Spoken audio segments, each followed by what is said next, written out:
The famous phrase, absolute power corrupts absolutely, has been debated by historians for centuries. But what's the origin story behind this intriguing quote? This phrase, coined by Lord Acton in the 19th century, has been a topic of discussion among historians and philosophers for centuries. Acton's quote has been extensively studied and analyzed, but its true meaning and context remain unclear. So let's dive into the history behind this famous phrase and explore its context. Lord Acton's quote is often attributed to his letter to Bishop Creighton in 1887, but its actual meaning is more complex. Acton's statement was in response to a controversy surrounding the Catholic Church and its power structure. He argued that absolute power in any institution can lead to corruption and abuse. Acton's quote is often cited as a warning against the dangers of unchecked power and authority. But is this phrase more than just a warning, or does it hold a deeper meaning? One possible interpretation is that Acton's quote is a reflection of his own experiences with power and corruption. As a historian and politician, Acton had seen firsthand the effects of absolute power on institutions and individuals. Imagine a world where institutions are designed to prevent the concentration of power,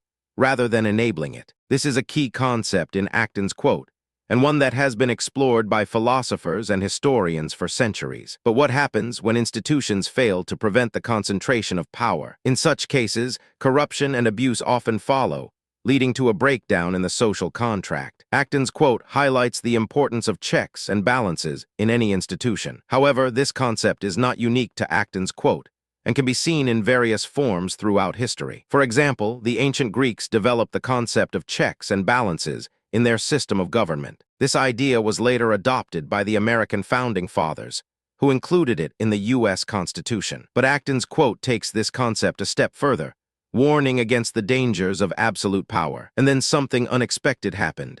Acton's quote became a rallying cry for those fighting against absolute power. But that's not the strangest part. Acton's quote has been misinterpreted and used in various contexts throughout history. One example is the use of Acton's quote by communists to argue against private property and wealth. However, this misinterpretation ignores the nuances of Acton's original statement. Acton's quote is not a call for the abolition of private property or wealth, but rather a warning against the dangers of unchecked power. So, what can we learn from Acton's quote? One key takeaway is the importance of checks and balances in any institution. But Acton's quote also highlights the need for a nuanced understanding of power and corruption. Absolute power corrupts absolutely, but what happens when power is distributed and checks are in place? This is a topic that has been explored by philosophers and historians for centuries, and it's a question that remains relevant today as we grapple with issues of power and corruption in our own institutions. In conclusion,